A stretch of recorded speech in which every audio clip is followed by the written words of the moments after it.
And the camera is on and the microphone is on, so I think we're getting started. Thank you for everyone coming to the kickoff for the Combined Federal Campaign this year. I am Molly King, and my colleague Marella Brooke and I are proud to be co-campaign managers this year. We've scheduled this event to last about 30 minutes, and we welcome our remote colleagues at OCB in Miami and in the building, live on demand at VOA OCB and IBB. We're recording so the other shifts can also take part. CFC is the largest workplace giving effort in the world. Across the country, the CFC has raised more than $7 billion, that's billion with a B, dollars in the past 50 years. But first, you're not supposed to start these things without a joke, so I'll start with a joke. Why don't oysters give to charity? I don't know, Molly. Because they're shellfish. Okay, yeah. Thank you, Jay Leno. CFC makes giving easy. I'm just using myself as an example. When I was little, we had charity drives at school, like the March of Dimes. We literally brought in dimes and put them in little cardboard slots and gave them for a program to prevent birth defects. On Sundays, I'd have my quarter that I could put in the collection plate to help the church. We'd do UNICEF, trick or treat for UNICEF at Halloween. Well, I joined VOA in 1984 as a GS5. I was in my 20s, I was doing shift work, and I wasn't really going to church very much anymore, so I no longer had that outlet for giving. And there were still charities I really wanted to help, but honestly, writing a paper check for any amount at that point was kind of painful. Then CFC introduced me to payroll deduction. I could just give a little bit, even just $1 or $2 every pay period, and since it came straight out of my pay, I didn't feel it. So I've actually given that way to CFC ever since, because I never actually get the money in my hot little hand. I don't feel the need to spend it on anything else. I can give it to the charities that are really important to me. But suppose you don't mind writing checks. Well, then you might be asking, why should you give through CFC? There are 3 great reasons. One, charities who receive funds through CFC also receive a proportion of the undesignated donations. Those are the donations that go to the CFC General Fund. So that effectively increases your donation. 2, payroll deduction gives the charities a steady stream of income through the year so they can actually plan what they're going to spend. That way, when there is an emergency, they get additional funds from fundraising for that, but they have a steady stream that they can count on for programming throughout the year. And then, as I mentioned before, payroll deduction allows you to donate painlessly, which is just a little bit every pay period instead of writing a big check at once. So that's why I like CFC. It's an easy way to give back to causes that are important to me. But something else that's important to me is the place where I work and the work that we do and the people that I work with. And I'm really excited that we have a new CEO, John Lansing, to lead us in this organization. He's only been with us a month, but he's here today, and we asked him to say a few words about CFC. Mr. Lansing. Thank you, Molly. Thank you. Good morning, everybody. Good morning. And everybody watching on camera, good morning. This is an easy one for me. If you saw the town meeting yesterday, Molly asked a really good question at the town meeting that I didn't know was coming, but I was certainly ready for it. I am a huge supporter of the CFC. In my prior life, as I mentioned, I led the United Way campaign in Knoxville, a $12 million campaign, and we made our goal. And I remembered that year that I was running that campaign, I would visit a variety of the United Way supported services. And I know CFC is bigger than United Way, but this is just an example of what I think it means to give back to your community or your communities. But one of them was a service called the Wesley House that was for students to have a place to go after school if there was nobody at home at their house. And I met this one student, young guy, fourth grader, 9-year-old Matthew. And Matthew's bus stopped about 3 blocks from the Wesley House after school. And he really had 2 choices. He could turn right and walk 3 blocks to the Wesley House, or he could turn left and walk a few blocks to his empty house, because his mother, single parent, was working 2 jobs and wouldn't be home until well after dinner. So the difference between that turn right or that turn left, to me, it was just profound. What happens if he didn't have the choice? You go home to an empty house, dinner by yourself, put himself to bed at night alone. What happens when he becomes a teenager, when he goes to an empty house? And then I think about our role as journalists in this world, and so much of the trouble we cover all over the world, so much of it is about disaffected youth. And to think what a profound donation is when it allows one young person to be able to turn right and turn his life in a direction that someday means that he's maybe running the Wesley House instead of locked up somewhere or causing trouble around the world. So it's personal for all of us. If you care about your community, if you care about what it means in this world to have civil societies, one thing we do is what we do here at work, and that's great journalism. But another thing we do is what we may do at home or with our hard-earned money, and then donate a little bit to help guys like young men like Matthew have a place to turn. Now, my message has always been, it's not how much, it's just something. I'd like to see our goal here certainly have a monetary goal that we reach and exceed. I'd like to see us set a participation goal and really say, let's drive participation in this building and lead the federal government in participation. If it's $5, if it's $1, if it's $100, let's participate. That would be my message today. And thank you for your interest, and thanks for being here.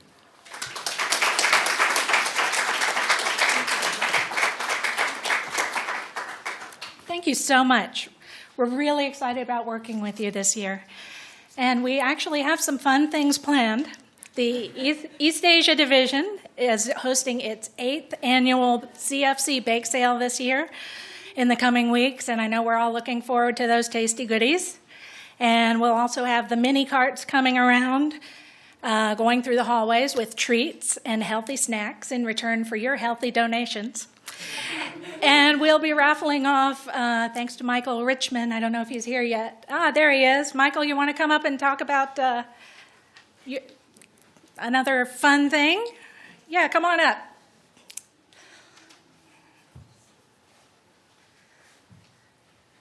Thank you. I'll be raffling off this football signed by Redskins middle linebacker Keenan Robinson. It's actually much nicer than the ball that I raffled off last year for the CFC. We raised several $100s doing that. But this came through the Redskins Charitable Foundation.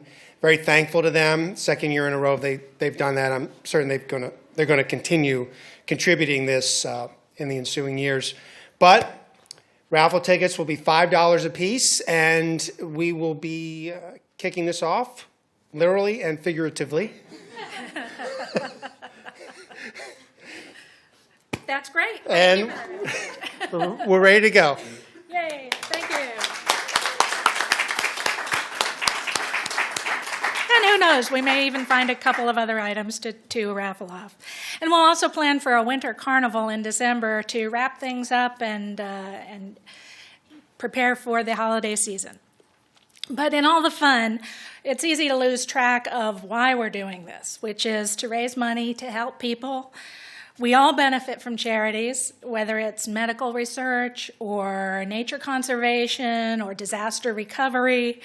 Either we've benefited or we know someone who has. So next, I'd like to introduce my colleague, Marilla Brooke, to tell her own personal story. Sure. But actually,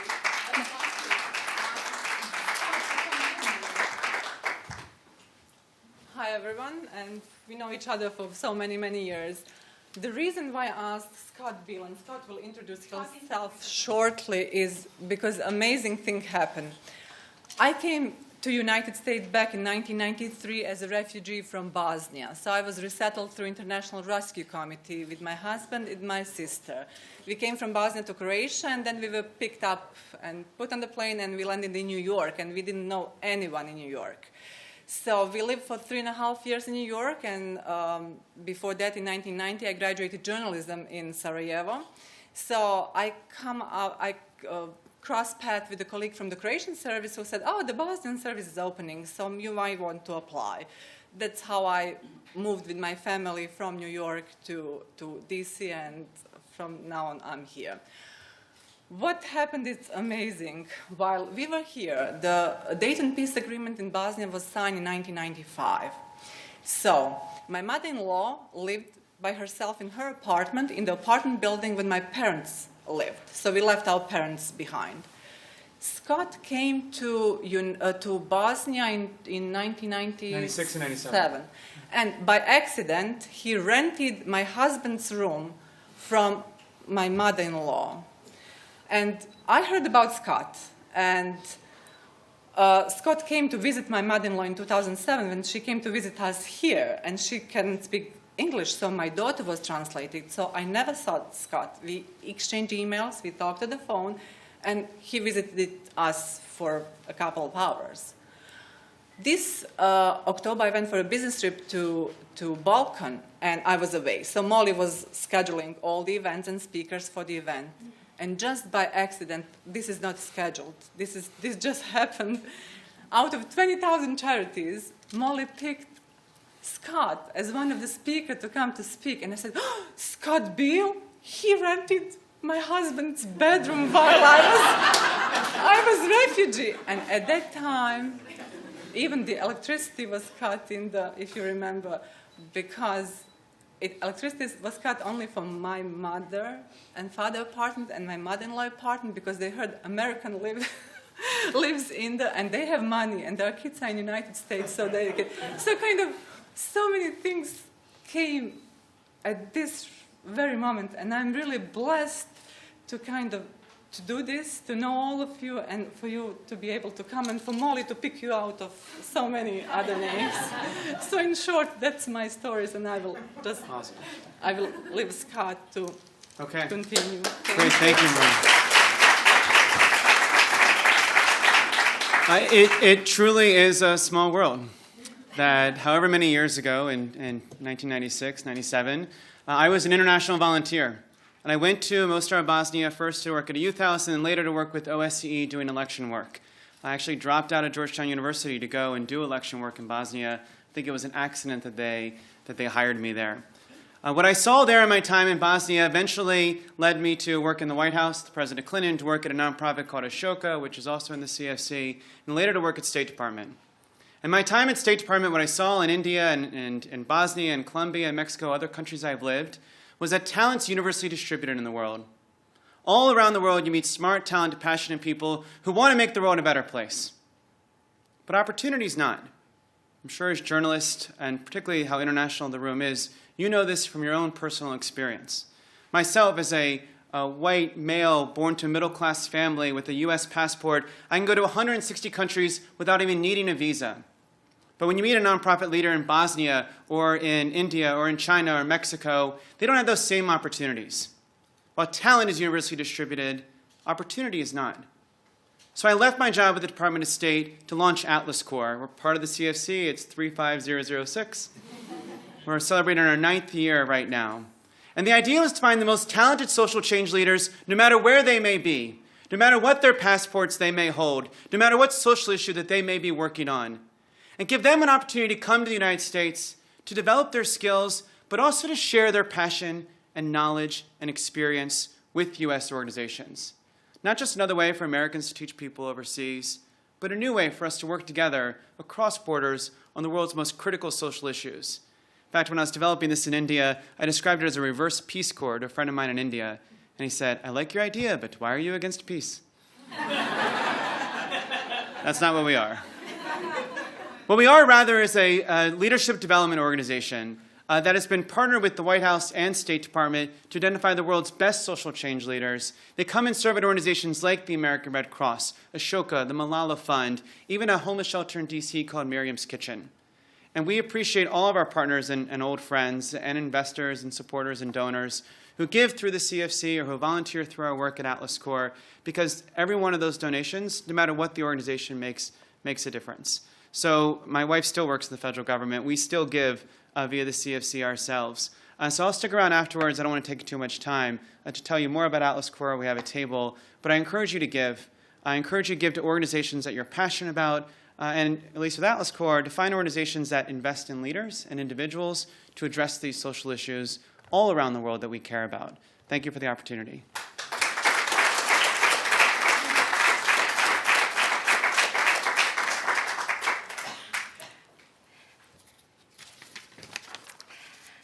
So thank you, Scott. We really appreciate you coming and telling us about Atlas Corps. And, you know, our charities, we've tried to draw a mix of international, like Atlas Corps, and also more local to home. So today, next, I'd like to introduce Tamara Johnson. Tamara, are you in?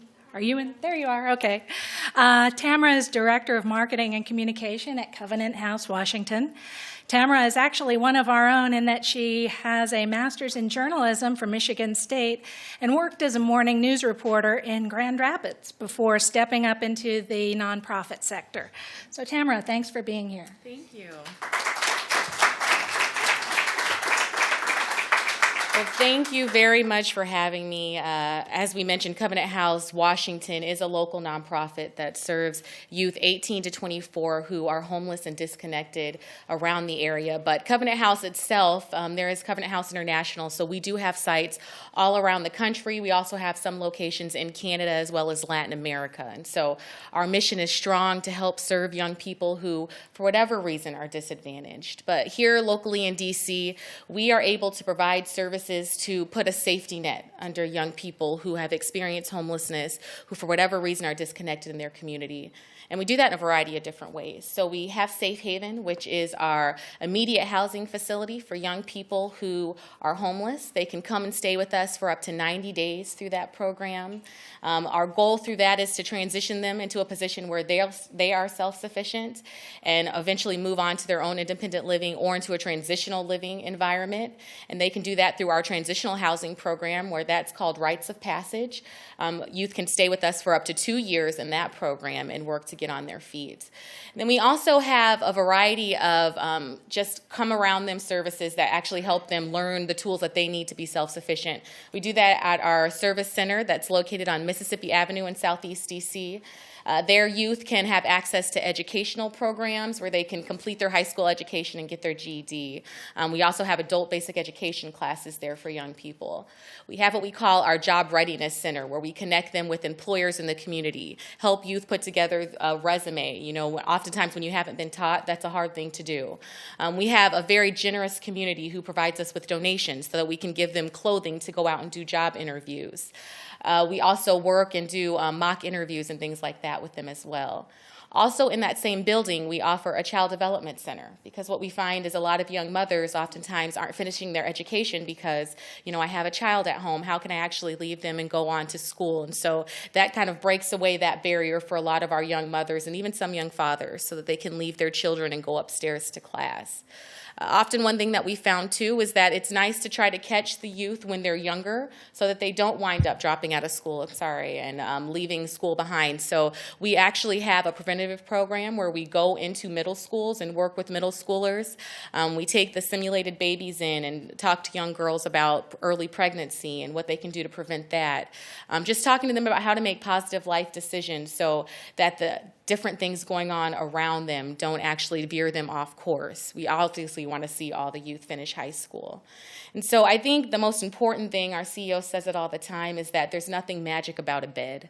And so what we really try to do is provide an entire circle around those young people, giving them the tools that they need so that they can be successful.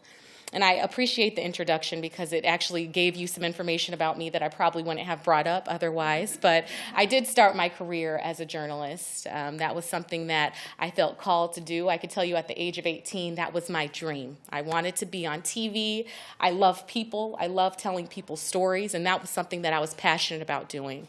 And so I don't think anyone really should have been all that surprised when that was the career that I fell into. To be quite honest with you, I don't expect anyone to be extremely proud of me for that because it was just the path that I laid out for myself. You know, I was in a situation where I could go to my parents and say, I want to be a journalist. They were able to help me make connections, so I was able to work for free as an intern at local TV stations in Detroit. I worked with Channel 7 down there. And I was able to do that because my parents were willing to fit the bill on that end, so I didn't have to worry about rent and food and all that fun stuff. But that is not the position that our young people are in. And so what Covenant House works to do, and we can't do it on our own, but we try to provide that safety net that my family provided for me. You know, oftentimes we are dealing with young people that they're operating in a sense of urgency to meet their basic needs. So it's really, how can I get a job because I need to pay rent? How can I get a job because I need to provide food for myself? And those were things I never had to worry about. You know, I was able to set a dream and pursue it because I had all those things taken care of. And what we see so often with young people is they get tied up in this world of just surviving that they're not dreaming anymore. And here at Covenant House, we work with the support of individuals like you to make their dreams still a reality. I want to quickly tell you about a young man who I was lucky enough to experience his dreams come true. His name is Christopher. He originally came to Covenant House because he needed to finish up his GED. Christopher was coming from a family situation where in his house, once you entered high school and were old enough to work, you needed to get a 40-hour job and start paying bills. And so Christopher's parents put the responsibility on him to start working full-time, to start contributing to the rent. And so eventually Christopher was finding himself at school, falling asleep at the desk. You know, he actually had a teacher that would let him go into the teacher's break room and actually take naps through the day. And so eventually Christopher made it to his 12th grade year but found it too difficult and he dropped out of school. And so he fell on the wrong track, stayed that way for a couple of years, but then really came to the realization, I need to do something with my life. Without this GED, I really don't have access to what I want to do in life. And so Christopher knew he wanted to be a chef. He loved cooking. That was something that he enjoyed doing a lot at home.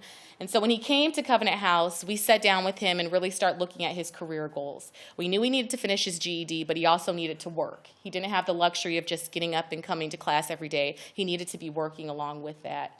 And so we were able to connect Christopher with an employer at a local airport here. He was able to go to a restaurant and interview for a position where he would be working under a local chef.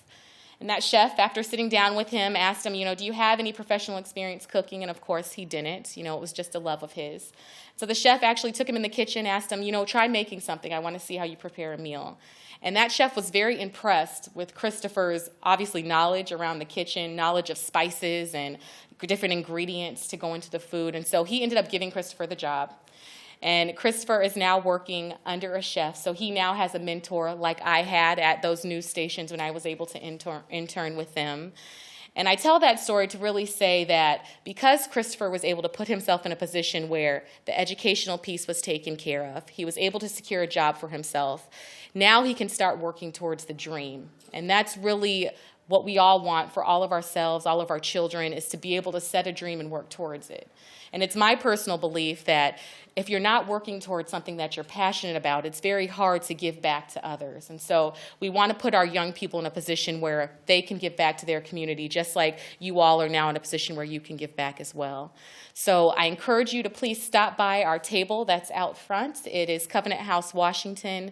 We are part of the CFC campaign. Our number is 65964. I'm sorry, I didn't have it memorized, but please think of us when you're actually setting up your campaign, and we appreciate it and appreciate you having us come to speak today.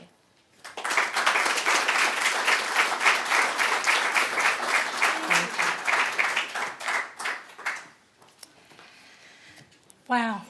That really is an inspiring story, and that's just such great work that you do.